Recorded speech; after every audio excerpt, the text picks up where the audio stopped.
આમાં છે ને પાર્ટનરશિપમાં મારી સાથે તમે બિઝનેસ કરો ને તો તમને સક્સેસ મળે. સીધી ને સીધી વાત છે. પણ એમ નહીં, ધંધો શું છે એટલે પ્રણવભાઈ અત્યારે સવારના પોરમાં એમ કહે છે કે મારી યાર તમે ધંધો કરો કે પાર્ટનરશિપમાં તમે બે છક બાર થઈ જાઓ ને સીધી ધબધબાટી પૈસાની બોલવા મળશે. પ્રણવભાઈ હવે જો ધંધો સમજાવે ને તો ખબર પડે. ધંધો બહુ સિમ્પલ છે આમાં. હા, જો વારાણસી છે ને અત્યારના હા, સૌથી હાઈએસ્ટ આમાં ટુરિસ્ટ એટ્રેક્શન એટલું બધું છે ને કે લગભગ આપણે લાસ્ટ યરના ફિગર જોઈએ ને તો 13 કરોડ લોકોના ફૂટફોલ્સ છે આમાં. ફૂટફોલ એટલે શું? એટલે 13 કરોડ લોકો અહીંયા વિઝિટ કરે છે વારાણસીમાં. ગવર્મેન્ટના આંકડા છે આ. ઓહો, વર્ષે 13 કરોડ લોકો અહીંયા.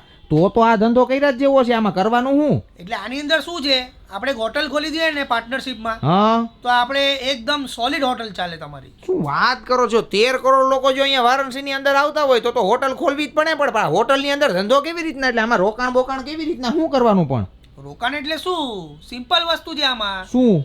આની અંદર આપણે હોટલ એક અહીંયા છે ને, મારા ઘણા ફ્રેન્ડ્સ છે, ઘણા કનેક્ટ છે અહીંયા. હા, તો એને મને કીધું પણ હતું પેલા કે આમ છે ભાઈ, તો કરવું હોય તો, કારણ કે અહીંયા ચાલુ બધું થઈ રહ્યું છે. હા, હા. મેં કીધું ઠીક છે કરીએ. તો મેં તમને આઈડિયા આપ્યો. પણ એમ નહીં, રોકાણ કેટલું કરવું પડે? કેટલા રોકાણમાં થઈ જાય ધંધો? તો થઈ કરવો હોય બધાયને, પણ રોકાણ શું?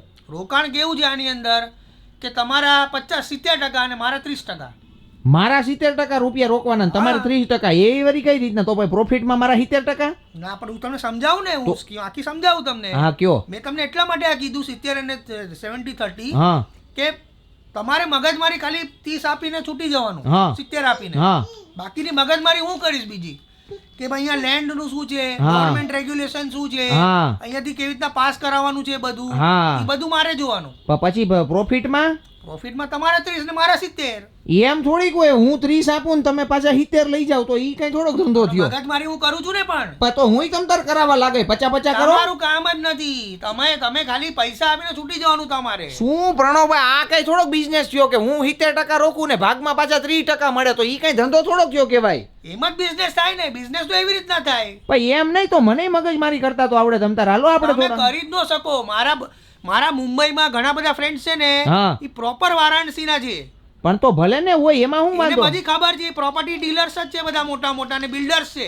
અરે પણ આ કઈ થોડો ધંધો થયો પ્રાચી? 70 રોકીને 30 ધંધોમાં મળે? પણ આપણે મગજમારી કરવી, અહીંયા દોડાદોડ કરવી ને બધું કઈક એમને છે બધા, ઓલો શું કહેવાય ને, રજીસ્ટ્રેશન ને આ ને તે ને 10 વસ્તુ કરાવવી પડે તમારે. હા, પણ તોય પણ પૈસા રોકીને 30% ભાગમાં આવે તો ઈ ધંધો થોડો? ઈ 30% 30% આવે તો છે ને હાથમાં. અરે પણ તો હું કામે કરવો જોઈએ? મિત્રો, મને આ કઈ મોડલ મગજમાં સમજાતું જ નથી કે પ્રણવભાઈ કે પાર્ટનરશિપમાં ધંધો કરીએ, હવે એમાં 70 તમે રોકો અને 30 તમને ભાગમાં મળે, તો બાકીના વૈધું ઈ બધું પ્રણવભાઈ લઈ જાય. તો આમાં તો મગજમારી હું કરું છું ને, પણ એની પહેલાની. પણ હુંય કરાવવા લાગે, હું તમને ના તો. અરે તમે કરી જ ન શકો મગજમારી. તમારી ઓળખાણ છે કોઈ? ઓળખાણ ભલે ન હોય તો કઢાવશું ઓળખાણ ક્યાંકથી. અરે પ્રોપર અહીંયાનો માણસો જોઈએ બધા, જે ગવર્મેન્ટ ડિપાર્ટમેન્ટમાં બધું રજીસ્ટર્ડ કરી આપે પ્રોપર્ટીને, એનું ટેક્સ નું શું છે એ બધું કરી આપે, લાયસન્સો આપે. ના, ઈ વાત ખોટી છે. એટલે આ કઈ મગજમાં બેહતું નથી પ્રણવભાઈ. તમે એમ કહો પાર્ટનરશિપમાં ધંધો કરીએ તો પાર્ટનરશિપ 50-50 ની થવી જોઈએ. તો કોણે કીધું 50 ની થવી જોઈએ? પાર્ટનરશિપ એટલે બંને પાર્ટનર હોવા જોઈએ. પછી 10 અને 90 પણ હોઈ શકે પાર્ટનરશિપમાં. પણ આ મને મગજમાં નથી બેહતું. 30-70 નો 70 કાઢીને 30 ધંધામાં કઈ એમ હાલે થોડી પ્રાચી? પણ એમાં જોઈએ ને, કોઈ મગજમારી આટલી બધી કરતા હોય, આપણે અહીંયા કે ઘડીએ ઘડીએ ધક્કા નહીં ખવાય. વારાણસી આવ્યા તો પછી તમે હું અહીંયા રહો,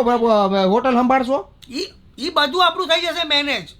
ઈ અલગ વસ્તુ, પછીની વસ્તુ છે હોટલની. પેલા આપણે હોટલ પેલાની જે પ્રોસિજર છે તો કરવી પડે ને. લ્યો, આ કઈ સમજાતું નથી. હવે આમાં તમને કઈ સમજાતું હોય તો કયો, બાકી મને મગજમાં ટપો નથી પડતો. આમાં મારે શું કરવું જોઈએ? પ્રણવભાઈ ભેગું જવું જોઈએ ધંધો કરવા કે ન જવું જોઈએ? તમારું એના બાબતે શું કેવું, કહેજો જીન જરા.